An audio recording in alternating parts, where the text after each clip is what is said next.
bikin nasi goreng.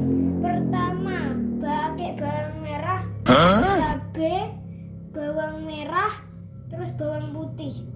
Terus dimasukin ke blender. Habis itu ditutup. Selanjutnya ditutup pakai ini. Terus pencet yang nomor 2.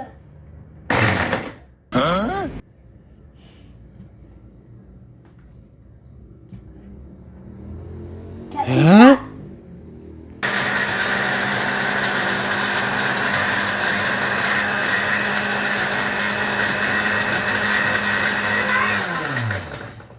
Terus Kita angkat. di